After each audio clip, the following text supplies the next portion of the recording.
George Brandis. Anatole, France. Anatole, France, bust by Laverne. The true author is recognizable by the existence on every page of his works of at least one sentence or one phrase which none but he could have written. Take the following sentence: if we may believe this amiable shepherd of souls, it is impossible for us to elude divine mercy, and we shall all enter paradise unless, indeed, there be no paradise, which is exceedingly probable. It treats of Renan. It must be written by a disciple of Renan's, whose humor perhaps allows itself a little more license than the master's. More we cannot say. But take this: she was the widow of 4 husbands, a dreadful woman, suspected of everything except of having loved, consequently honored and respected. There is only one man who can have written this. It jestingly indicates the fact that society forgives woman everything except a passion, and communicates this observation to the reader, as it were with a gentle nudge. Or take the following: we should not love nature, for she is not lovable, but neither should we hate her, for she is not deserving of hatred. She is everything. It is very difficult to be everything. It results in terrible heavy-handedness and awkwardness. There is only one man who would excuse nature for her indifference to us human beings in these words: it is very difficult to be everything. Read this passage: it is a great infirmity to think. God preserve you from it, my son, as he has preserved his greatest saints and the souls whom he loves with a special tenderness and destines to eternal felicity. It is an abbé who speaks thus, and who speaks without a trace of irony. One is conscious of the author's smile behind the abbé's seriousness. Few are so pithy in their irony as France. He says, Cicero was in politics a moderate of the most violent description. Few are so picturesque in their satire as he. Others have used the phrase, equality before the law, that means equality before the laws which the well-to-do have made for the poor, and men for women.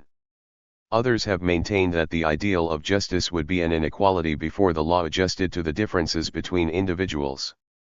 Others have said, if there is inequality in law itself, where is equality to be found? But there is only one man who can have written, the law, in its majestic equality, forbids the rich as well as the poor to sleep under bridges, to beg in the streets, and to steal bread. This one man is Anatole, France. Most noticeable in this style is its irony. It stamps him as a spiritual descendant of Renan. But in spite of the relationship, France's irony is of a very different description from Renan's. Renan, as historian or critic, always speaks in his own name, and we are directly conscious of himself in the fictitious personages of his philosophic dramas, and even more so in those of his philosophic dialogues. France's irony conceals itself beneath naivete. Renan disguises himself, France transforms himself. He writes from standpoints which are directly the opposite of his own primitive Christian, or medieval Catholic, and through what is said we apprehend what he means. Other writers may be as witty, maybe, or appear as delicately ironical, they still do not resemble him. If we enter the depot of some famous china manufactory with a piece of china from some other factory, as faultless and as beautiful in color as those by which we are surrounded, the saleswoman takes it into her hand, looks at it, and says, the paste is different. In France's case we may search long for paste of the same quality as that which he has succeeded in producing after 36 years of labor. Anatole France is no longer young, but his celebrity is of comparatively recent date. On April 16, 1904, he completed his 60th year, but only for the last 11 years has he really been famous.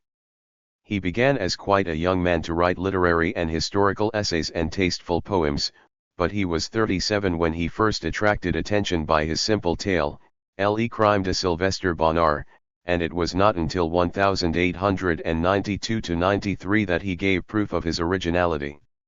His remaining so long in the shade is attributable in the first place to the tardy development of his complete individuality. He had not the courage to be completely himself. Encouragement from without was necessary to him. Another reason for it was the occupation of the foreground by great novelists who have now disappeared, storytellers like Maupassant, Daudet, Zola, and yet another, that men of talent such as Bourget and Huysmans had not yet gone over to clericalism, or Jules Lemaitre to nationalism, or Hervieux to the theatre.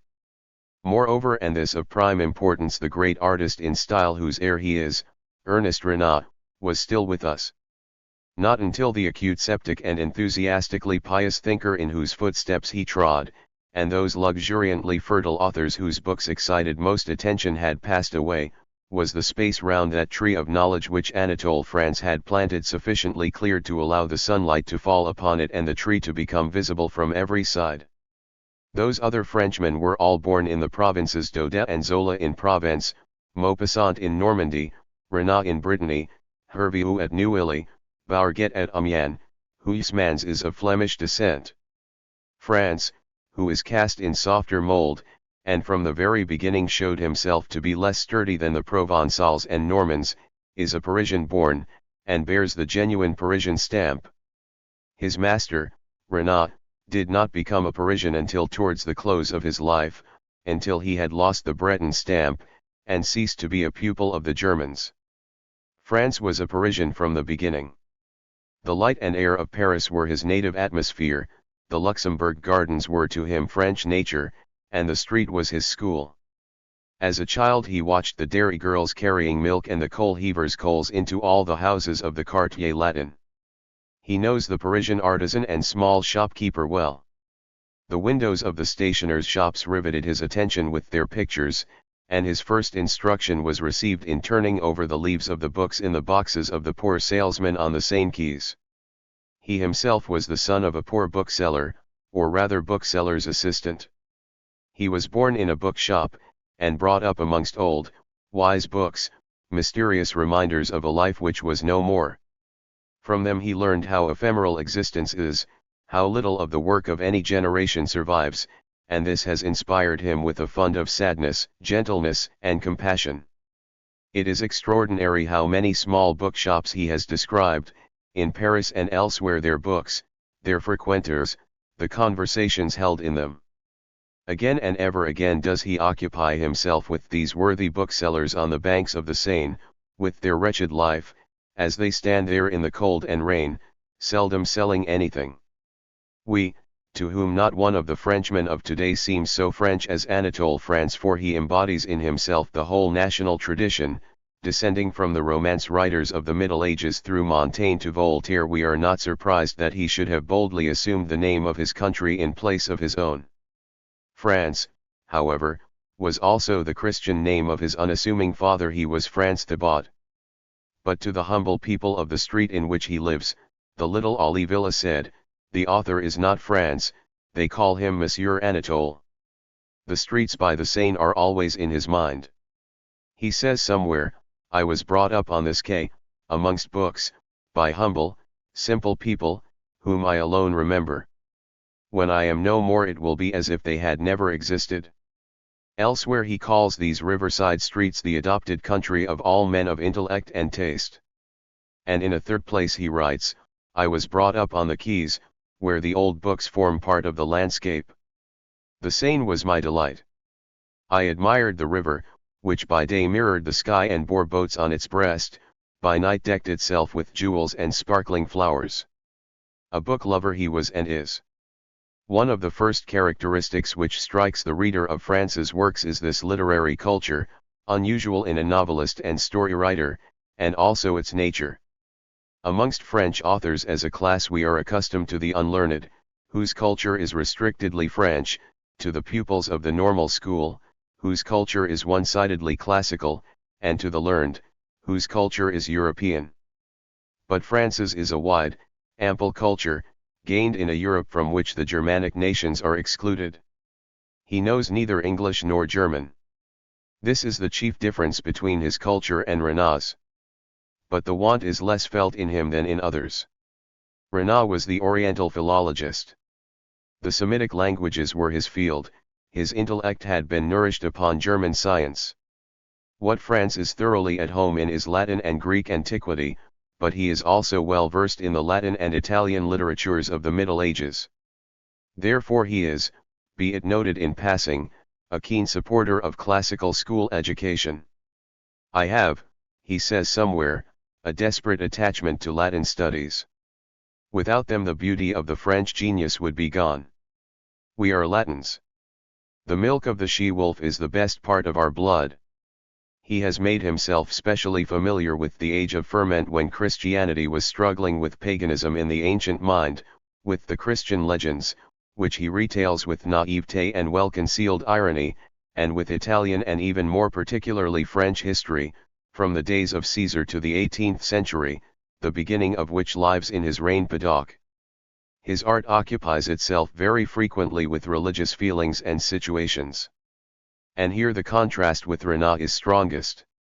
For whereas Renan's mind was always religiously disposed and his language often unctuous, France, in treating of religious subjects, in spite of apparent reverence, is as callous in his inmost soul as Voltaire. To his pictures of the past have been added in the last stage of his development pictures drawn from the France of today, and portraits of personages who have as lately formed the subjects of conversation as Verlaine and Esterhazy. It is not modern life, however, which he favors as author or man. One day, when a visitor to whom he was showing his books expressed surprise that there were so few, and apparently no modern works among them, France said, "I have no new books. I do not keep those which are sent me, I send them on to a friend in the country. But do you not care to make acquaintance with them? My contemporaries know. What they can tell me I know quite as well myself. I learn more from Petronius than from Mendes." It was, therefore, doubtless half unwillingly that France for several years undertook to discourse critically, in the Feuilleton of the Temps, on the productions of his contemporaries. The 4 volumes in which he has collected his articles are, nevertheless, extremely interesting. In them, from beginning to end, he maintains that such a thing as pure, impersonal criticism is impossible, that the critic can never do anything but represent himself, that, consequently, when he speaks of Horace or Shakespeare it simply means that he is speaking, in connection with Horace or Shakespeare, of himself. France, then, spoke always of himself. I hope that when I speak of myself everyone will think of himself. As critic he communicated his personal impressions, and often related anecdotes, chiefly of occurrences during his own childhood and early youth, which elucidated and explained these impressions. A critic in the strict sense of the word he was not, and when his books began to sell better he gave up criticism. His utterances in the 4 volumes referred to are most characteristic of his personality, revealing, as they do, its spirit, its limitations, and its prejudices which he has gradually outgrown.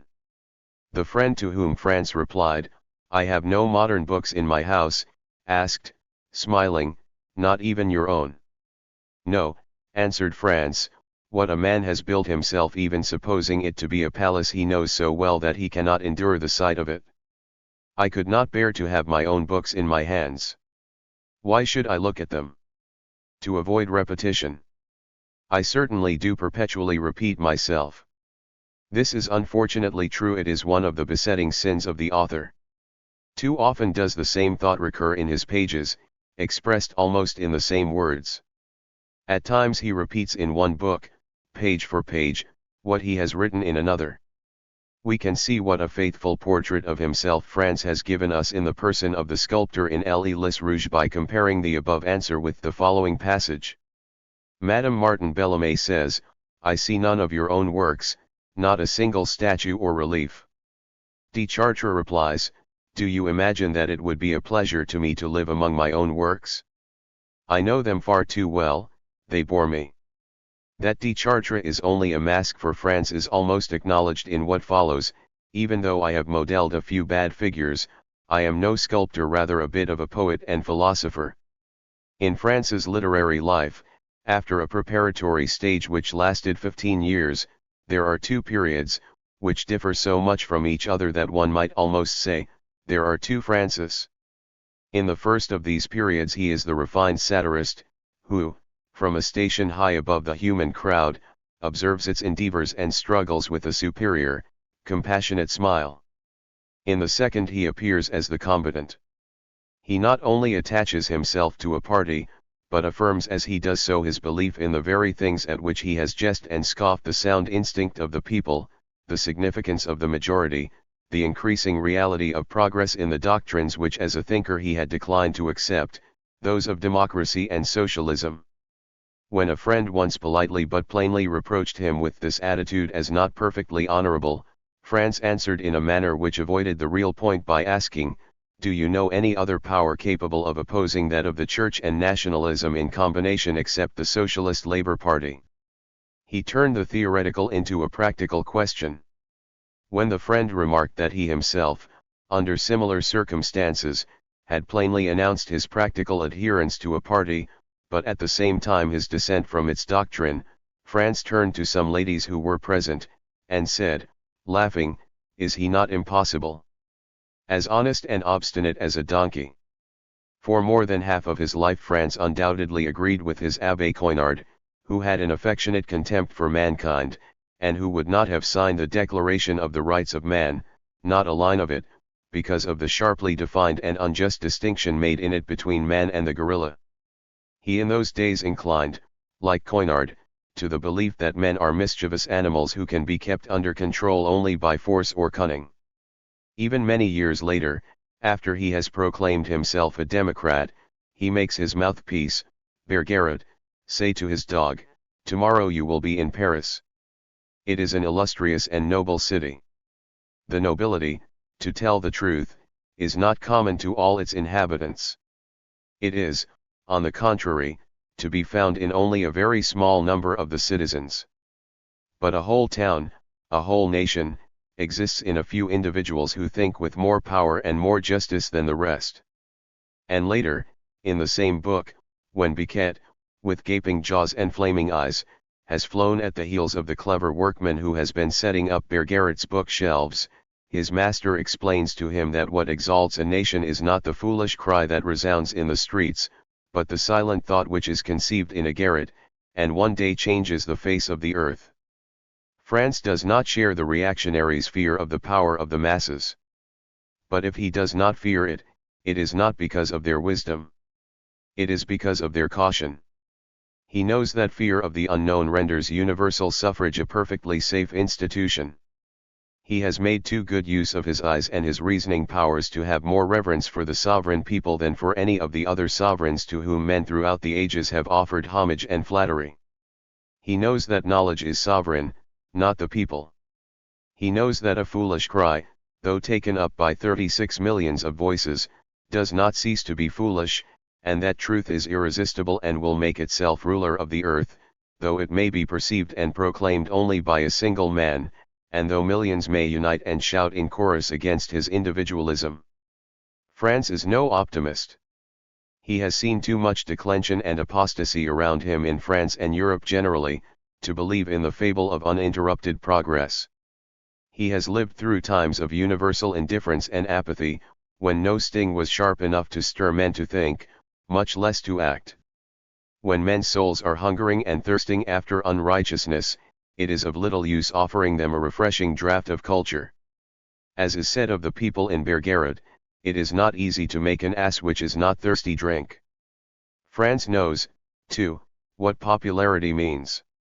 He has good reasons for making one of his principal characters say, "If the crowd ever takes you lovingly into its arms, you will soon discover the vastness of its impotence and of its cowardice." And we have elsewhere his quiet, witty explanation of the election of a nationalist candidate for the municipal council and the defeat of the Republican. The nationalist candidate was entirely ignorant of all the subjects connected with the office, and this ignorance stood him in good stead. It rendered his oratory more spontaneous and eloquent. The Republican, on the contrary, lost himself in technical questions and details. Although he knew his public, he harbored some illusions regarding the intelligence of the electors who had nominated him. From a certain respect for them, he dared not venture on too much humbug, and entered into explanations. Consequently he seemed cold, obscure, tiresome, and all support was withdrawn. But, on the other hand, France is no pessimist. He knows and says of the France of today, "The weak are in the wrong. That is the sum of our morality, my friend. Do you suppose that we are on the side of Poland or Finland? No, no. That is not the way the wind blows at present. But he also knows that the earth will not finally belong to armed barbarity. Alone, unarmed, naked, truth is stronger than everything. Might and violence oppose it in vain. It strikes at injustice and annihilates it. The word of man changes the world. The alliance of strong reasons and noble thoughts is an indissoluble alliance, and against its onslaught nothing can stand. Bergerac, the tranquil philosopher, is absolutely certain of the final victory of reason. The visions of the philosopher have in all ages aroused men of action, who have set to work to realize them. Our thoughts create the future. Statesmen work after the plans which we leave behind us. Certain it is that the future is hidden from us. But we must, as France says, work at it as the weavers work who produce the Gobelin tapestry without seeing the pictures which they are weaving. Nor is it altogether true that the future is hidden. Or, granting it to be so to us, we can conceive of more developed beings to whom tomorrow is realized as yesterday and today are. It makes it the easier to imagine beings who perceive simultaneously phenomena which appear to us separated by a long interval of time, when we remember that our own eyes, looking up to the night sky, receive mingled beams of light which have left different stars at intervals of centuries, and centuries of centuries. A man holding such views as these may be claimed as an adherent by both the Radical and the Conservative Party, as Ibsen was for a time in Scandinavia. France actually was incorporated in the Conservative Party. As late as 1897 he was the candidate for the Academy whom the Conservative Party, the Dukes, opposed to Ferdinand Fabre, an author hostile to the power of the Church. Highly valuing moderation and tact, he at that time detested his future companion in arms. Zola detested him, indeed, without moderation wrote, "I do not envy him his disgusting celebrity. Never has a man so exerted himself to abase humanity and to deny everything that is good and right. Never has anyone so entirely misunderstood the human ideal. There is more love of good taste here than appreciation of genius." It must be remembered that France afterwards publicly recanted this and many similar utterances. He did so in the beautiful and heartfelt speech which he made at Émile Zola's grave, but he had done it long before. He overlooked the genius of the man who was to become his best comrade in arms because of that man's bad taste and exaggerations, and himself exaggeratedly praised the men with whom he was afterwards compelled to engage in mortal combat, and of whose narrowness and weaknesses he afterwards had ample experience.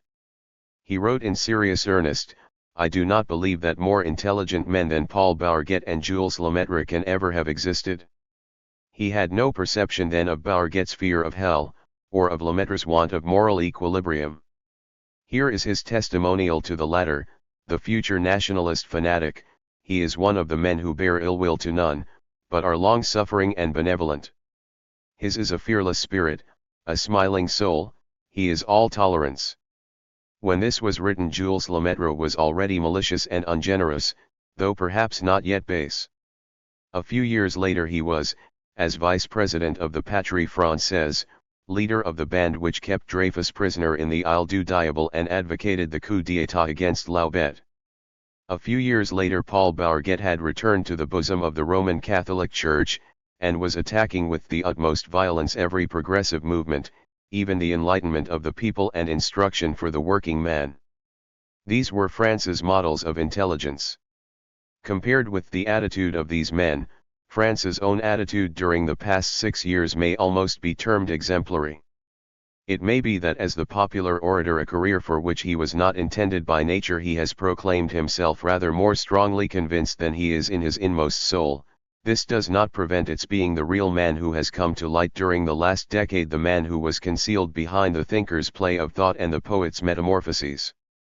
Suddenly he stripped himself of all his scepticism and stood forth, with Voltaire's old blade gleaming in his hand, like Voltaire irresistible by reason of his wit, like him the terrible enemy of the power of the Church, like him the champion of innocence. But, taking a step in advance of Voltaire, France proclaimed himself the friend of the poor in the great political struggle. That he did thus come forth was undoubtedly a consequence of the circumstance that the whole civilization of France and her old position as protector of justice appeared to him to be endangered during a crisis in public morality, but, in the absence of some instigation from without, he might quite possibly have remained inactive. The person who influenced him more than any other at this time was a lady in whose house he has for years been the most welcome of daily visitors, whose house is, indeed, his second home. France did not hesitate to bring the whole weight of his influence publicly to bear when it came in France to a trial of strength between a few chosen spirits on the one side, and the army, the church, those in authority, and the misled masses on the other. In his capacity as combatant, France has written the last 2 volumes of his Histoire contemporaine, published his speeches in the Cahiers de la Quinzaine, spoken at the unveiling of Renan's statue and at Zola's grave, and written the introduction to Combe's collected speeches. It is one of the signs of the times that he should now be the man to whom the Prime Minister of France applies to have his utterances placed before the French reading public. It shows what a degree of influence is ascribed to him, and how definitely he has espoused a cause. France has at times introduced himself into his books. He takes the retiring and wise element in his nature, and out of it creates Monsieur Bergeraud. He takes the serene sensualism, and of it constructs Troublet, the doctor of the Histoire comique. He takes his intensely beauty-loving ego, and we have the sculptor de Chartres in L'Hélice Rouge. He introduces himself into this same novel in the person of the author Paul Vance, almost with the mention of his name, this, of course, to prevent its being observed that Anatole France is also the principal character, the sculptor, just as Mary Robinson is named in the book to conceal her identity with Miss Bell, the English authoress in it, and Oppert is referred to prevent its being said that he is Schmal, the antiquarian, as he undoubtedly is. When Vance is introduced to us in the heroine's drawing room, we are told, she considered Paul Vance to be the one really clever man who came to her house. She had appreciated him before his books had made him famous. She admired his profound irony, his sensitive pride, his talent, ripened in solitude.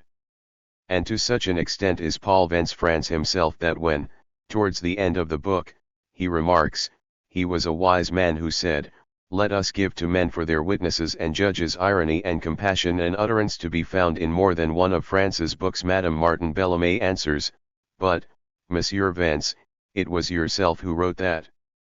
Profound irony is, then, the first quality which he attributes to himself. We have seen how this irony, unlike Renan's, is indirect. We only catch a glimpse of it through the naivete of another person. We are told, for instance, in Thais, of the heroine, a Grecian courtesan, this woman showed herself at the festival games, and did not hesitate to dance publicly in such a manner that her excessively agile and artful movements suggested the most dreadful passions and excited to them. This is felt and spoken from the standpoint of a monk. Paphnutius, in the same book, sees the devil torturing souls. The narrator of the occurrence expresses no doubt or incredulity. It is nowhere remarked that this was a vision, not reality. No. Small green devils pierced his lips and his throat with red-hot irons. This naivete is a rare quality in French literature, the literary art of the French being as a rule not naive, but even in Molière, and throughout his whole century, as well as the next, perfectly self-conscious. Yet naivete is a powerful means of producing artistic effects, the indirect process which requires the reader's own cooperation being undoubtedly always more effective than the direct communication, which does not impart the useful little impetus to the intellect. France, in his historical tales, writes ingenuously, as a contemporary would have spoken and thought. We are most conscious of this in the series collected and published under the title of Cleo. Simple tales they are, yet this book, which bears the name of the goddess of history, concerns itself with some of the greatest historical personages: Homer, Caesar, Dante, Joan of Arc, Napoleon. Of these only Homer and Napoleon are directly presented to us. When the tale, The Singer of Kyme, first appeared, its seemingly arbitrary invention displeased many. Why take up this legend of the blind or half-blind old man? Why give this insignificant figure, this poor creature going from place to place earning his bread by his songs, the awe-inspiring name of Homer? But upon maturer reflection we acknowledge how correctly Franz has seen, and what wisdom there is in his view of the matter. The singer of his tale is unmistakably akin to the bards described in the Homeric poems, and it is only natural that his house should have been cramped and low in comparison with that of his neighbor, the wealthy soothsayer. The secret of the art of Franz's historical style is, as already said, that he thinks and speaks in the spirit of the age which he is portraying, seems to share its views, to accept its beliefs and superstitions, its prejudices and ideas, without a trace of irony or of fatuity, but with an artistic skill which forcibly brings out the contrast between the spirit of those ages or countries and ours. Take, for instance, in the story just mentioned, the way in which he communicates to the reader, by means of his description of the old singer's methods, his own conception of the genesis of the Homeric poems. When a king requests the old man to sing, but to let it be the truth that he sings, he answers, "What I know of the heroes I have from my father, who learned it from the muses themselves, for of old the muses were wont to visit the divine singers in caves and woods. I shall mingle no lies with the old histories." And the author adds, he spoke thus from prudence. For to the songs which he had learned in his childhood he was in the habit of adding verses which he had taken from other songs or found within himself. But he did not confess this, fearing lest he should be blamed for it. The chieftains almost always asked for the old tales, which they believed to have been dictated by a divinity, and mistrusted the new songs. Therefore he carefully concealed the origin of those which he had composed himself. And as he was a very good poet, and carefully observed the established customs, his verses were in no wise distinguishable from those of his forefathers, they resembled them in form and beauty, and from the moment of their conception were worthy of immortal fame. The singer is, we observe, praised, in the spirit of the age, for the quality which, according to modern ideas, detracts from his worth. In precisely the same manner is the dialogue entitled Farinata degli Uberti thrown into relief. With his unerring critical instinct Franz has selected the most interesting of all the figures in Dante's Inferno. And this figure has for us one element of interest in addition to those which it possessed for Dante. Namely, the diametrical opposition between Farinata's views and ours. In our days it is a very honorable thing to fight for one's countrymen against foreign troops, and an abominable thing to stir up civil war. When Farinata is justifying himself for having fought on the side of Siena against his Florentine fellow countrymen, he says, undoubtedly it would have been better for us Florentines to have fought out the quarrel amongst ourselves. Civil war is such a fine and noble thing, a thing of such delicacy, that the implication of foreigners in it ought, if possible, to be avoided. I do not maintain the same of wars with other states. They are useful, at times necessary, enterprises, undertaken to defend or to extend the frontiers of a country or to further its commerce. But as a rule there is neither much advantage nor much honor to be gained by fighting in these vulgar wars. For them a sensible people prefers to employ mercenary troops, under experienced leaders, who can do a great deal with a small force.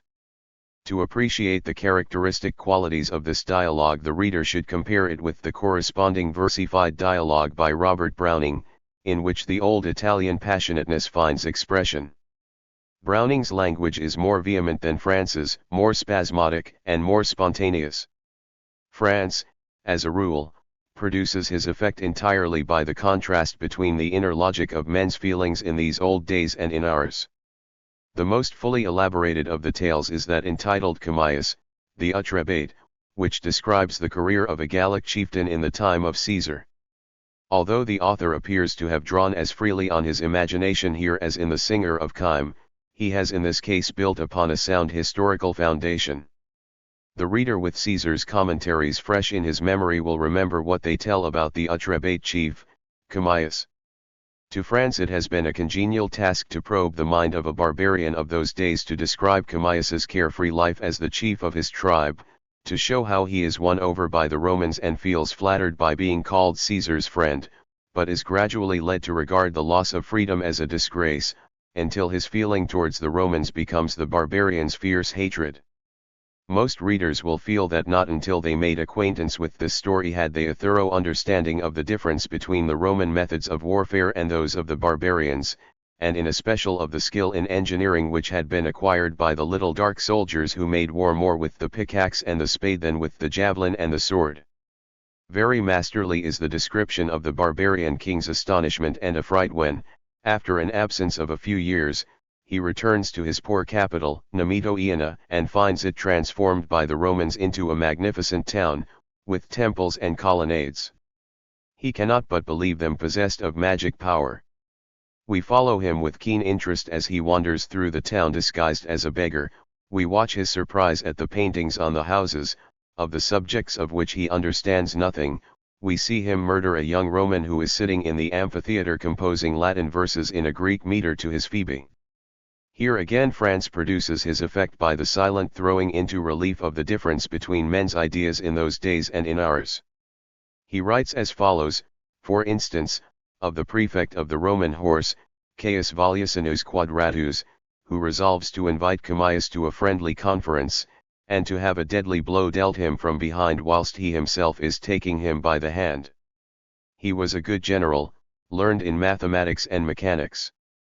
In times of peace, under the terebinth trees of his Campanian villa, he conversed with other high officials upon the laws, manners, and customs of different races. He lauded the virtues of olden days, extolled liberty, read Greek history and philosophy. He was distinguished for nobility and refinement of mind.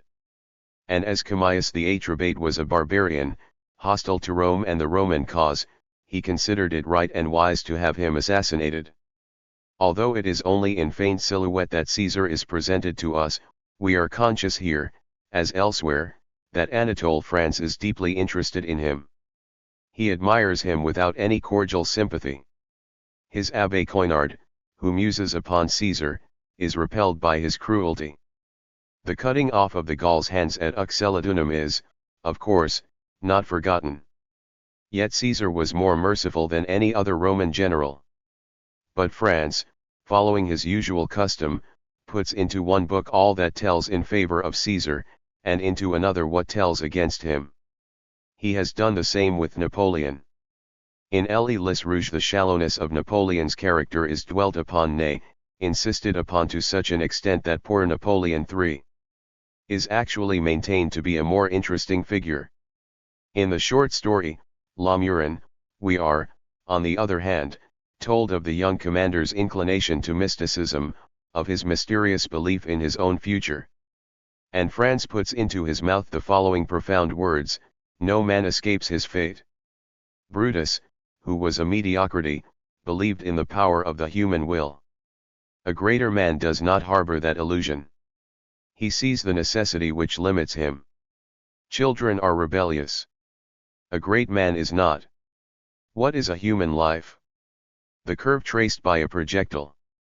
Bonaparte says this at the very moment when, with implicit faith in his own luck, he is venturing out on the Mediterranean among the English cruisers. The whole short story is based, as it were, upon his premonition of coming greatness. But here, as always, France, with the unerring taste of the really great writer, avoids cheap effect.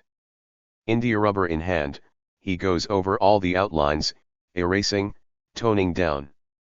It is characteristic, and in harmony with the naivete of the style, that naivete should form a distinguishing quality of the most lifelike characters which France has produced. Another of their qualities is often strongly developed, sometimes very shameless sensuality, which is not repugnant to him, and which it amuses him to delineate. Take Abbé Coinard in La Reine Paddock, a man with an astoundingly able mind, a childlike soul, and a shameless body. Take Cholet in l'Île Rouge, a childlike, drunken, shameless genius. This portrait of Verlaine we find again, with variations, in the Gestas of l'Étui de Nacre. In all three there is a mixture of simplicity and cynic voluptuousness, a half-childlike absence of shame. Abbé Coinard undermines everything established with his doubts and leads an exceedingly loose life, but remains faithful in the very smallest particular to the Catholic religion. Even more childlike than he himself is his disciple, Tournebroche. Cholet is the old, ruined Bohemian, eternally young as the poet, melting with drunken compassion for the poor and the mean, as is said of Coinard, half a Saint Francis of Assisi, half an Epicurean, a big, believing, shameless child. It is in virtue of this combination naivete and shamelessness that Riquet the dog becomes one of France's best characters. No man is as devoid of shame as a dog, and no child is more childlike. Biquet has great difficulty in seeing things from Monsieur Bergerot's point of view. He flies at the heels of the worthy carpenter, merely because that workman wears a blouse and carries tools. He is steeped in all the old prejudices of the feudal age. But his thoughts are a little masterpiece of canine innocence and compressed irony. Let me give a few examples. Men, animals, and stones grow larger as they approach me, and become enormous when they are quite close. It is not so with me. I remain the same size wherever I am. The smell of a dog is a delicious smell. My master keeps me warm when I lie behind him in his armchair. That is because he is a god. In front of the fire there is a warm hearthstone. The hearthstone is divine. I speak when I choose. From my master's mouth, too, issue sounds which have a kind of meaning.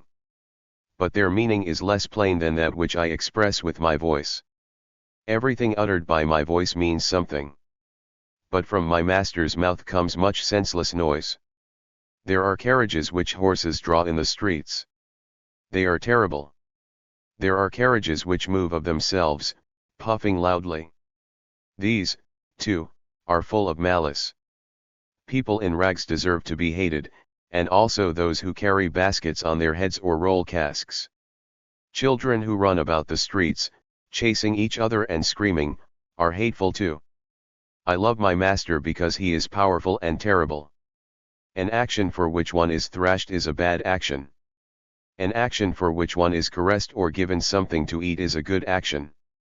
Prayer, O Bergerot, my master, God of carnage, I adore thee. Praised be thou when thou art terrible, praised when thou art gracious. I crawl to thy feet, I lick thy hands. Great art thou and beautiful when, seated at thy spread table, thou devourest quantities of food. Great art thou and beautiful when, bringing forth tire from a little chip of wood, thou changest night into day. Keep me, I pray thee, in thy house, and keep out every other dog. This is a parody of human religion, good-natured and yet trenchant. When, in his turn, Monsieur Bergerot addresses the dog, he addresses in him the whole undeveloped portion of the human race. You too, poor little black being, so feeble in spite of your sharp teeth and your gaping jaws, you too adore outward appearances, and your worship is the ancient worship of injustice. You too allow yourself to be seduced by lies. You too have race hatreds. I know that there is an obscure goodness in you, the goodness of Caliban. You are pious, you have your theology and your morality. And you know no better. You guard the house, guard it even against those who are its protection and ornament. That workman whom you tried to drive away has, plain man though he be, most admirable ideas. You would not listen to him. Your hairy ears hear, not him who speaks best, but him who shouts loudest. And fear, that natural fear which was the counselor of your ancestors and mine when they were cave dwellers, the fear which created gods and crimes, makes you the enemy of the unfortunate and deprives you of pity. The irony gains in power by being veiled in the innocence of the dog. The irony in France's writings is generally veiled in some such manner. In Monsieur Bergerot à Paris, for instance, the standpoint of the author's opponents is presented to us in 2 chapters which are read aloud by Monsieur Bergerot from a supposed work of the year 1538, in which France, with extraordinary skill, has imitated the language, style, and reasoning of the Troublians, the nationalists of that age. Just as something in France's intellectual qualities generally reminds us of Voltaire as the narrator, so something in his principal characters and in the spirit of his novels recalls Candide. Candide, too, was naive. France has read Voltaire again and again, and assimilated much of him. How often, for instance, does the story of Khosrow's widow in Tzadig crop up in France's pages? A Voltairean sentence such as, "The belief in the immortality of the soul is spreading in Africa along with cotton goods," sounds as if it might have been written by France. The naivete of the modern writer is certainly the more genuine, though in greatness as an author he, of course, falls far short of his predecessor. The 4 volumes of the Histoire Contemporaine, the last 2 of which, with their witty tirades oil the Dreyfus affair, were of no small assistance to the opponents of the nationalists, are, though of unequal value, a very remarkable product of ripe experience and Olympian superiority. The principal character, the gentle and wise Monsieur Bergeraud, unfortunate as a husband, fortunate in that he was able to obtain a divorce, is, as a type, in no respect inferior to the personages in whom other great French authors have embodied themselves. He is a worthy brother of Alceste, Figaro, and Mercadet. More artistically perfect than this lengthy 4-volume novel are the short modern stories published under the title of Cranequebil. The first of these, which gives its name to the book, is told placidly, simply, cuttingly, bitterly. The plot is so simple that it can be compressed into a few lines. A decent old man, a street vendor of vegetables, has stopped with his barrow in front of a shop in a very busy thoroughfare. He is waiting for payment for some leeks which he has sold. A policeman orders him to move on, and, heedless of the old man's muttered, "I'm waiting for my money," repeats the order twice in the course of a few moments, and then, enraged by Cranequebil's resistance to authority, arrests him and accuses him before the magistrate of having made use of the insulting expression in which the common people give vent to their dislike of the police, a thing which the old man has certainly not done. The magistrate, who places more faith in the assertion of the policeman than in the denial of the poor man, sentences the latter to a fortnight's imprisonment and a fine of 50 francs. When he comes out of prison, Cranequebil finds that his customers have deserted him for another hawker, and will have nothing more to do with him because of his disgrace. He sinks deeper and deeper into poverty and misery, until at last he feels that the only way left him to provide himself with a shelter is to rush at a policeman shouting the offensive expression which he had before been unjustly accused of using. This policeman, however, leaning stoically against a lamp-post in pouring rain, despises the insult, and takes not the slightest notice of it, so that the poor man's last resort fails him. Cranequebil is painfully touching.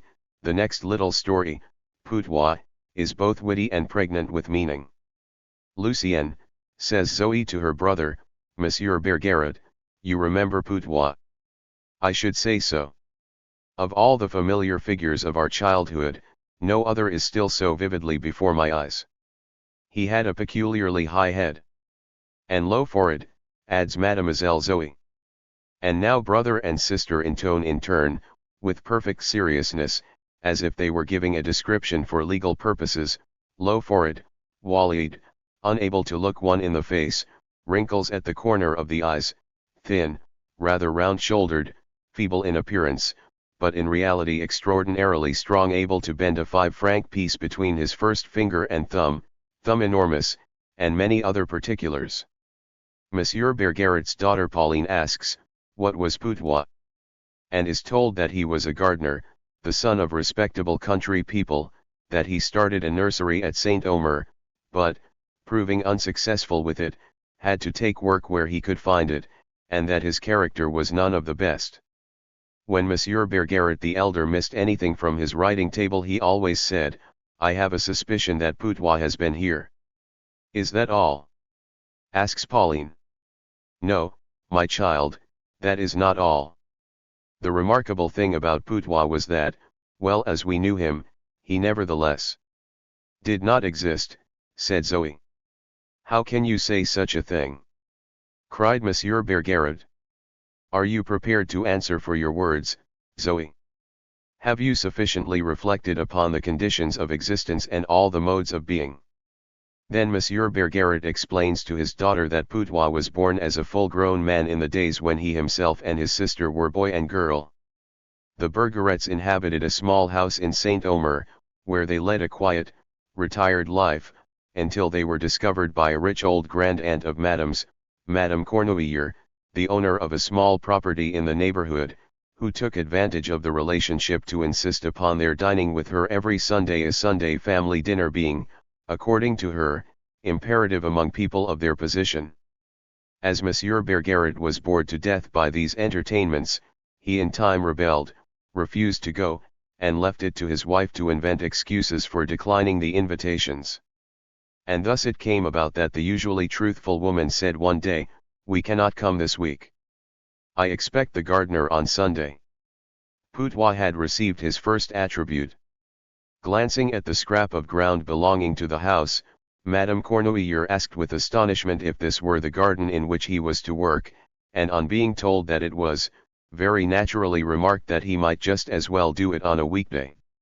This speech in its turn necessitated the reply that the man could only come on Sunday, as he was occupied all the week. Second qualification. "What is your gardener's name, my dear?" Putois replied Madame Bergeret without hesitation. From the moment in which he received a name, Putois began to lead a kind of existence. When the old lady inquired where he lived, he necessarily became a species of itinerant workman, a vagrant, in fact. So now to existence had been added status. When Madame Cornouiller decided that he should work for her too, he immediately proved to be undiscoverable. She made inquiries about him of all and sundry, to find that most of those she asked thought they had seen him, and others knew him, but were not certain where he was at the moment. The tax collector was able to say with certainty that Putois had chopped firewood for him between the 19th and 23rd of October of the comet year. The day came, however, when Madame Cornouiller was able to tell the Bergerets that she herself had seen him, a man of 50 or thereabouts, thin, round-shouldered, with a dirty blouse and the general appearance of a tramp. She had called Putois in a loud voice, and he had turned round. From this day onward Putois became ever more and more of a reality. 3 melons were stolen from Madame Cornouiller. She suspected Putois. The police, too, believed him to be the culprit, and searched the neighborhood for him. The Journal de Saint-Omer published a description of him, from which it appeared that he had the face of a habitual criminal. Ere long there was another theft on Madame Cornouiller's premises. 3 small silver spoons were stolen. She recognized Putois' handiwork. Henceforward he was the terror of the town. When Gudule, her cook, was discovered to be enceinte, Madame Cornouiller jumped to the conclusion that she had been seduced by Putois, and was confirmed in her belief by the fact of the woman's weeping and refusing to answer her questions. As Gudule was ugly and bearded, the story occasioned much amusement, and in popular fancy Putois became a perfect satyr. Another servant in the town and a poor hump-backed girl being brought to bed that same year with children whose paternity was mysteriously concealed, Putois attained the reputation of a veritable monster. Children caught glimpses of him everywhere. They saw him passing the door in the dusk, or climbing the garden wall. It was he who had inked the faces of Zoe's dolls. He howled at nights with the dogs and caterwauled with the cats. He stole into the bedroom. He became something between a hobgoblin, a brownie, and the dustman who closes little children's eyes. Monsieur Bergeret was interested in him as typical of all human beliefs, and, since all Saint-Omer was firmly convinced of Putois' existence, he, as a good citizen, would do nothing to shake their belief. As to Madame Bergeret, she reproached herself sometimes for the birth of Putois, but, after all, she had done nothing worse than Shakespeare when he created Caliban. Nevertheless she turned quite pale one day when the maid came in and said that a man like a country laborer wished to speak to Madame. Did he give his name? Yes, Putois. What? Putois, Madame. He is waiting in the kitchen. What does he want? He will tell no one but yourself, Madame. Go and ask him again. When the maid returned to the kitchen, Putois was gone. But from that day Madame Bergeret herself began to have a kind of belief in his existence. The story is both clever and of deep significance. it turns on the question of what an imaginary existence is.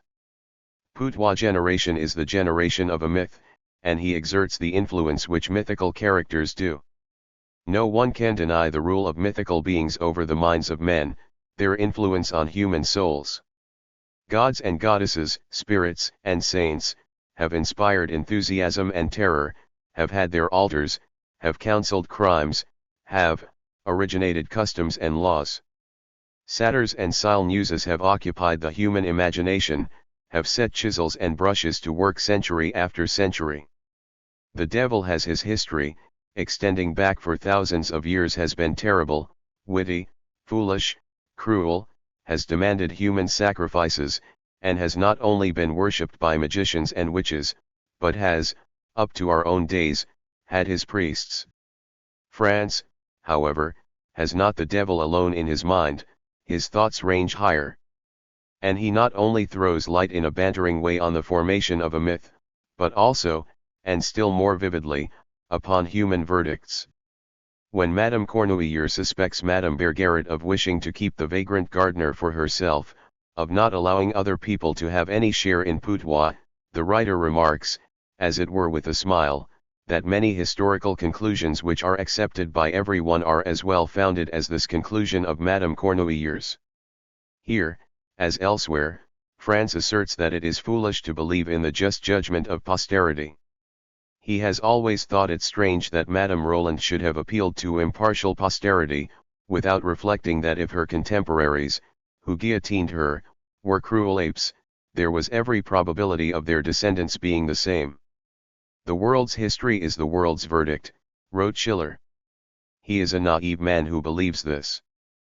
Posterity is just only to this extent, that the questions are of indifference to it, and as it is with the greatest difficulty that it can examine the dead, and as, moreover, it is itself not an impersonal thing, but an aggregate of more or less prejudiced human beings, the verdict takes shape accordingly.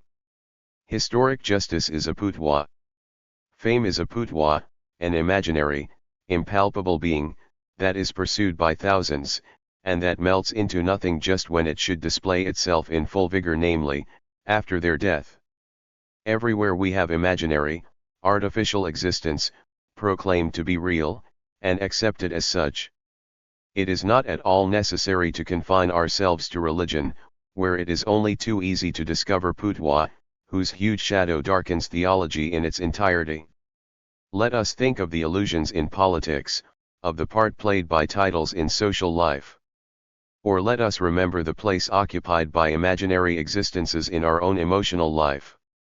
Suppose that we could transfer to canvas the image of the beloved one which forms itself in the imagination of the lover at the moment when he sees all her supposed perfections, and afterwards place alongside of it the image of her which remains when love has evaporated and he has stripped her, one by one, of all the qualities which enchanted him. The description of the first picture would not seem less unreal than the description of Putwa. The reader who muses over the little story will feel how many ideas it sets in motion, and will, like the inhabitants of Saint Omer, find traces of Putwa everywhere. The fault in most historical descriptions is that the pictures of the past are distorted in accordance with the significance which they have acquired for a later age. Gobineau makes Michelangelo talk of Raphael as people did in the 19th century when they named them together. Wilde makes John the Baptist speak as he does in the Gospels, which were written, with an aim which led to distortion, long after his death. Wherever in modern poetry or art the figure of Jesus is treated, no matter in what spirit, let it be by Paul Heise, by Sudakichi Hartmann the Japanese, or Edward Soderberg the Dane, he is the principal figure of his day, occupying the thoughts of all. France, in his story, Judea's procurator, has, in an extremely clever manner, indicated the place occupied by Jesus in the consciousness of a contemporary Roman. To anyone who can read, the fact that the life and death of Jesus interested only a little band of humble people in Jerusalem, is sufficiently established by the circumstance that Josephus, who knows everything that happens in the Palestine of his day, does not so much as name him. The man who argues that such an event as the crucifixion must have made some impression forgets what a common and unheeded incident a crucifixion was in true blues times. During the Jewish War of the year 70, in the course of which 13,000 Jews were killed at Scythopolis, 50,000 in Alexandria, 40,000 at Hodapata, 1,100,000 in all, Titus crucified on an average 500 Jews every day. When, impelled by hunger, they crept under the walls of Jerusalem, they were captured, tortured, and crucified. At last there was no more wood for crosses left in Palestine. As his principal character, France has taken the Titus Aelius Lamia, to whom the 17th ode of Horace's third book is addressed, a gay young Roman who, according to France, is banished by Tiberius for a flagrant love affair with the consul's wife, goes to Palestine, and meets with a friendly reception in the house of Pontius Pilate. 40 years pass, Aelius Lamia has long been back in Italy. He is at Bea, taking the baths, and is sitting one day by a path upon a height reading Lucretius, when, in the occupant of a litter borne past by slaves, it seems to him that he recognizes his old host, Pilate. And it really is Pilate, who has come, accompanied by his eldest daughter, now a widow, to take the baths. They talk of old days, of all the trouble Pontius had with those wretched Jews, who refused to do homage to the image of the emperor on the banners, and allowed themselves to be flogged to death rather than worship it. They continually came to him, too, demanding a sentence of death on some unfortunate creature whose crime he was unable to discover, and who appeared to him to be as mad as his accusers. Lamia declares that Pontius lacked appreciation of the Jews' good qualities, but confesses that his own predilection was in favor of the Jewesses. He recalls an evening on which he saw one of them dancing with uplifted arms to the clang of cymbals, on a ragged carpet in a miserably lighted, wretched drinking booth. The dance was barbaric, the voice hoarse, but in the motion of the limbs there was sorcery, and the eyes were Cleopatra's. She had heavy red hair, this girl, whose charms enticed the young Roman to follow her everywhere. But she ran away from me, he continued, when the young lay preacher and miracle worker came from Galilee to Jerusalem. She became inseparable from him, and joined the little band of men and women who were always with him. You remember him, of course. No, replies Pilate. His name was Jesus, I think, he was from Nazareth. I do not remember him, reaffirms Pilate. You were obliged to have him crucified. Jesus, mutters Pilate, from Nazareth I have no recollection of it. Here we have a characteristic example of Francis' manner of producing his effects, and of his art in its profound truth. So far is he from seeing Pilate's connection with Jesus in the light of later times that he represents him as completely forgetting the whole occurrence, which was an everyday one to him, whilst Lamia only remembers it because of Magdalene. France has drawn Magdalene again in the tale of Laeta Asilia, one of those composing the volume entitled Balthasar.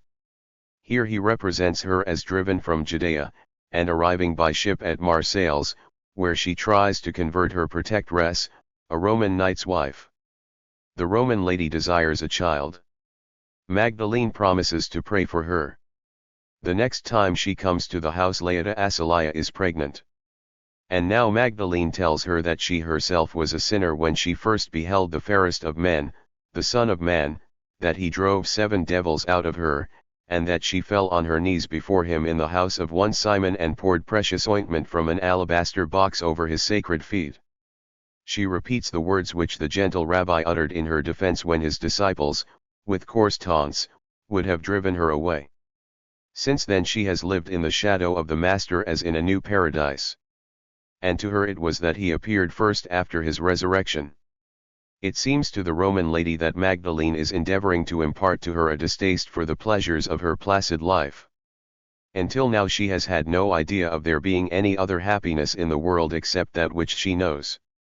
I have no desire to know your God. You have loved him too supremely. To please him one is to fall at his feet with unloosened hair. That is no posture for the wife of a Roman knight. Go, Jewess. Your God can never be mine. I have not lived the life of a sinner, and I have not been possessed with 7 devils. I have not wandered in ways of error, I am a woman deserving of respect. Go.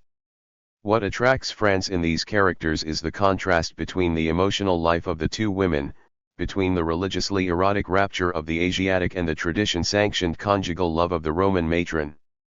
It is always as the creative writer that he touches history. Among the many things in which France does not believe is history as a science. History, he says, is a representation of the events of the past. But what is an event? A remarkable fact. Who decides whether a fact is remarkable or not? The historian decides it, arbitrarily, according to his taste. A fact is, moreover, an exceedingly composite thing. Does the historian represent it in all its compositeness? That would be impossible. Hence he gives us it cropped and pruned. And yet again, the historic fact is the final consequence of unhistoric or unknown facts. How can the historian demonstrate their concatenation? This line of argument appeals so forcibly to France that he sets it forth no fewer than 3 times in the preface to La Vie littéraire, in Les Opinions de M. Jérôme Coignard, and in Le Jardin d'Épicure. As the creative writer he chills the ardor of the investigator by his scepticism.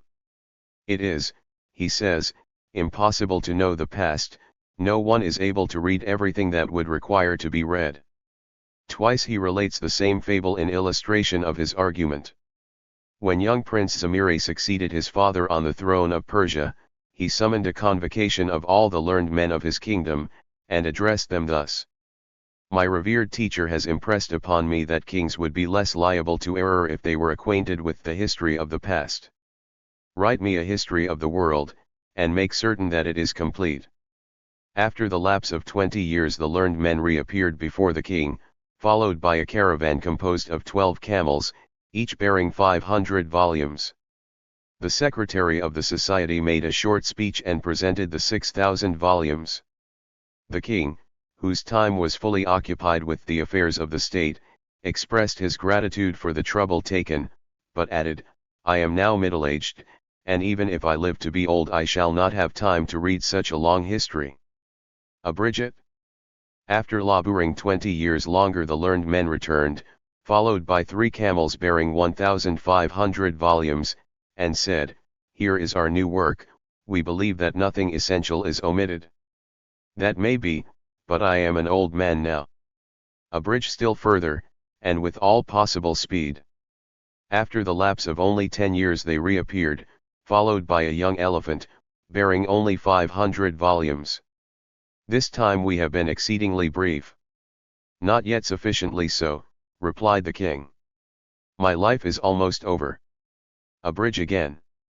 5 years passed, and the secretary returned alone, walking with crutches, and leading a small ass, whose load was one large book. Hurry! Called an officer. The king is at the point of death. I die, said the king, without knowing the history of mankind. Not so, sire, answered the aged man of learning, I can compress it for you into 3 words, they were born, suffered, and died. We see how it is that France, in spite of his great gifts as an investigator, has not become a historian, but a novelist and story writer. He is not, however, so pessimistic as we might conclude from the closing words of his fable. The human beings whom he describes have pleasures as well as pains, and he invariably advocates pleasure as superior to every kind of abnegation of nature, and combats the theory that there is good in suffering. But this scepticism with regard to history is typical of his sceptical spirit generally. The danger of extreme intellectual refinement is that it disposes to doubt. The interest in humanity of the man who sees the many-sidedness of everything is apt to be swallowed up in contempt for humanity. And once this has happened he is quite likely, from sheer pessimistic reasonableness, to become the supporter of high-handed tyranny. France has run this danger. 10 years ago it seemed as if the course of his development were quite as likely to lead him, practically, to reaction as to radicalism. When Abel Herman's book, Le Cavalier Missouri, a military novel of some ability which criticized the army, was forbidden to soldiers, France wrote, I know only a few lines of the famous order of the day published by the colonel of the 12th Regiment of Chasseurs at Rouen. They are as follows, every copy of Le Cavalier Missouri which is confiscated shall be burned on the dunghill, and every soldier in whose possession a copy is found shall be punished with imprisonment. It is not a particularly elegant sentence, and yet I would rather have written it than the 400 pages of the novel. It was a crime in those days to utter a word against the army. Those who know what France has written about it since, know what a change has taken place in his views. When the crisis came, it showed that in this man dwelt not merely, as in certain others, intellect and ability, but a determined will, and that in his inmost soul he was not such a doubter but that he had preserved one belief and one enthusiasm, belief in the justification of the great spiritual revolt of the 18th century, and enthusiasm for it. As author he owns two main elements of effectiveness. The first is the ingenuousness which prevents his characters ever being what Voltaire's often are, marionettes. They move freely on their own legs, and lead a life independent of their author and undisturbed by him.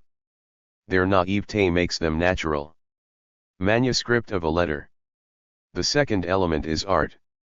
France has what he himself calls the French writer's three great qualities: in the first place, lucidity; in the second, lucidity; in the third and last, lucidity.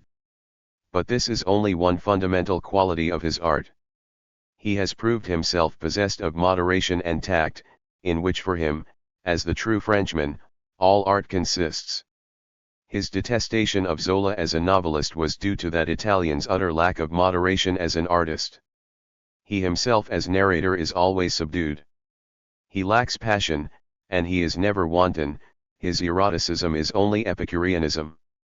There is sensuality in his writing, and there is intellectuality, a good deal of the former, an overpowering amount of the latter. He is, taken all in all, more the artistic and philosophic than the creative author. Delacroix has said that art is exaggeration in the right place. France's exaggeration lies in the wealth of ideas with which he endows his characters, a wealth which the books can hardly contain, and for which place must be made in whole additional volumes, such as Les Opinions de M. Jérôme Coignard, Le Jardin d'Épicure, and a part of Pierre Nozier. He has more ideas than feelings. He has ideas upon every subject, criticizes everything, not only human prejudices and institutions, but nature herself. He reproaches her, for instance, with giving us youth so early, and letting us live the rest of our life without it. It ought to come last, as the crown of life, like the butterfly stage, which in insects comes after the larva and cocoon stage, and ought, as the last, highest phase of development, to be directly followed by death. France's own highest stage of development has come last. For in his latest phase, as combatant, he is far from having lost any of his satirical power, or of the artistic superiority which it confers. Never has his irony been so effective as in his most distinctly polemical work, Eleno the Amethyst, where the most immoral actions, one breach of the seventh commandment after the other, become links in the cleverly woven chain of intrigues which, aiming at gratifying an ambitious young parvenu baron's desire to become member of an ultra-conservative aristocrat's hunt, result in procuring the episcopal ring for a crafty, submissive priest. This priest has cringed to everyone, and by his humility has prevailed on men and women to act. Hardly is he appointed before he reveals himself as the most warlike son of the church, the irreconcilable enemy of the state. As an artist, France, even when he is most combative, is Olympian and passionless. That he is not lacking in passion, behind his art and apart from it, was revealed on the day when the serene sceptic suddenly faced round and as polemist adopted a party, as popular orator proclaimed himself a radical socialist. He was no born orator, according to French custom, he read his speeches. But his greatness as a writer stood him in good stead. He generally began by riveting the attention of the crowd by something graphic and tangible, perhaps some old fairy tale. One day he told the story of the wonderful wrestler who could transform himself into a fire-breathing dragon, and when the dragon was overcome, into an inoffensive duck. "I could not help thinking of this wrestler the other day," he said, "when I read the program which the nationalists have affixed to the walls. We have seen them on our streets and boulevards ejecting fire from their eyes, their mouths, and their nostrils. Like the most frightful dragons, they flapped their wings and showed their terror-inspiring claws. They were, nevertheless, overcome, and now they have come to life again, to make a fresh trial of strength, with smooth feathers, with an appearance of belonging to our household, with a domestic animal's mild voice. What a remarkable transformation! The introduction was so amusing and popular that the audience, bursting into prolonged laughter and merry acclamation, was won at once. One November evening in Paris, in the year 1904, when the delegates of the Scandinavian parliaments were invited to an entertainment at the residence of M. Delcas, the Minister of Foreign Affairs, where an opportunity was given them to see something of upper-class society, including the diplomatic corps, with its elegant and beautifully dressed ladies, I went, instead of accompanying them to this attractive sight, to the Trocadero, where on the same evening, at the invitation of the Socialist Party, 3 of the foremost men of France were to address a large meeting. The hall had long been filled, but a seat had been kindly reserved for me, which, being on the platform beside the speakers, enabled me at a glance to view the 6,000 human beings who crowded the floor of the enormous and beautiful building, and its galleries to the very roof. The hall is built like a huge theater with the stage on a level with the dress circle. The audience, which had arrived early, sat in eager expectation. The 3 speakers were Francis de Pressens, Georg, and Anatole France, the most strictly upright politician, the most eloquent orator, and the greatest writer of the France of today. Francis de Pressens's speech was distinguished by its simple, noble power. It was Huguenot oratory. He holds himself straight and still, speaks without a gesture, without an appeal to his audience, except that of his assertions to their sense of right. He communicates fact after fact and explains them. His command of language is so great that he has never to search for words, however quickly he speaks, and never mutilates a sentence, however hurriedly he flings it from him. In contrast to the usual custom of French orators, he makes not the slightest pause when he has said something particularly effective and applause breaks forth. He allows no time for the applause, but speaks on without a movement or a break, seemingly unconscious of it. When the time came for Georg to speak, part of the platform was cleared, because he required its full length. The eloquence of the great socialist is genuine Catholic eloquence. He recalls the most remarkable of the preachers in the churches of Naples. He, like them, is a Southern. And like them he requires a roomy stage, on which, whilst speaking, he can walk up and down, halt, and turn in all directions. He has a voice like the trumpet of the Last Judgment. As soon as he opened his mouth its metallic clang made the windows in the roof of the hall ring. He does not use it with much skill, does not even moderate it to begin with, employs no crescendo or diminuendo, but is from the first to the last moment all ardor and passion. Hence even in a hall which holds 6,000 persons his voice seems too strong, and not unfrequently produces a disturbing resonance. He would be heard better if he spared himself more. He has the instincts of the actor. He charges, like a fighting ram, with bent head at an invisible enemy. Or he bends forwards with outstretched arms, and then with a jerk is erect again. Or he makes himself small, crouches down till he is almost sitting, and then suddenly starts up. He talks himself into a heat, in the end is bathed in perspiration. His style is emotional, the militant pathos of a man who loves his fellow men. In his improvisations he is unable to keep himself in check. He goes on too long. Up and down in front of one marches the short, broad-shouldered, strongly built figure, large-limbed, thick-necked, with a round head and handsome bearded face. Beside him France and Pressens looked like stag and horse beside a bull. France did not really speak, but read, as he always does, perhaps because, as writer, he has too much tenderness for each sentence he has composed to deliver it up to the chance of the moment. His style, which does not permit of a word being omitted or transposed, is ironical, but the irony every here and there gives way to earnestness, which is the more effective from its rarity. And this style meets with approval, in all its subduedness it provokes laughter and carries conviction.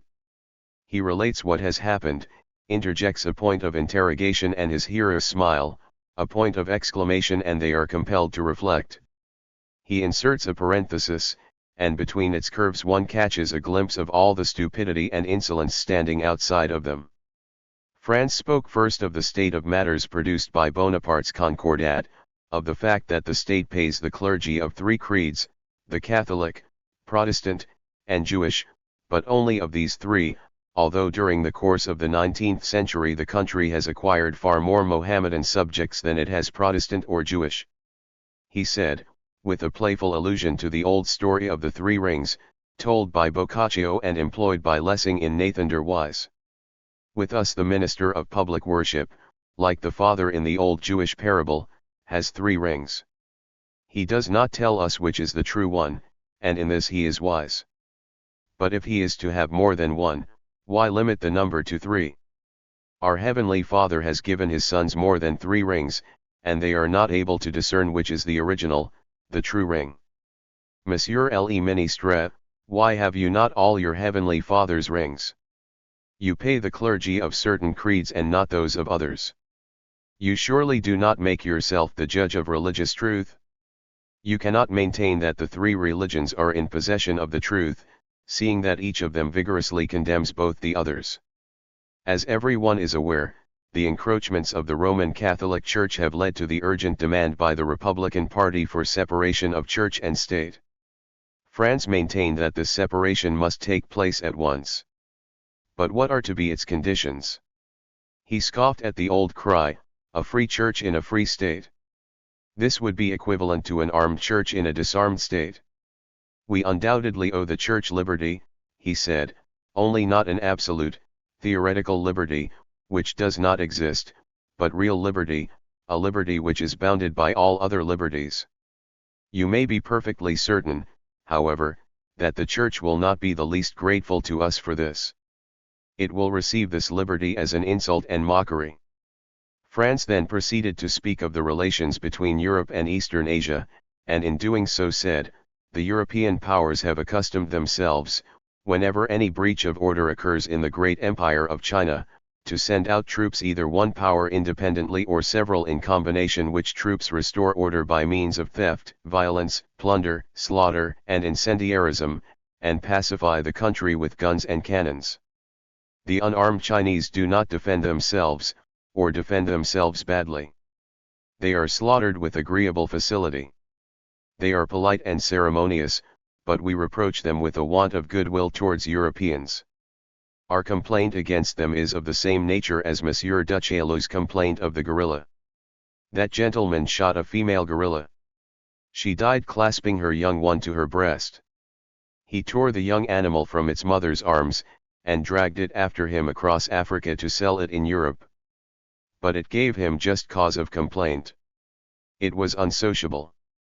It preferred dying of hunger to living in his society, and refused to take food.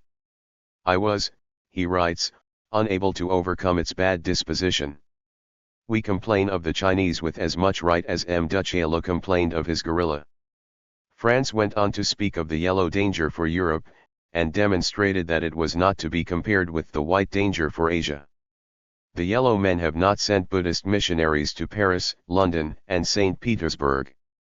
Neither has any yellow military expedition landed in France and demanded a strip of territory within which the yellow men are not to be subject to the laws of the country, but to a court composed of mandarins have come to the conclusion that, things being bad at the best, the existing state of matters was probably as good as the untried, that this man should proclaim himself a son of the revolution, side with the working man, acknowledge his belief in liberty, throw away his load and draw his sword. This is what moves a popular audience, this is what plain people can understand and can prize. It has shown them that behind the author there dwelt a man, behind the great author a brave man.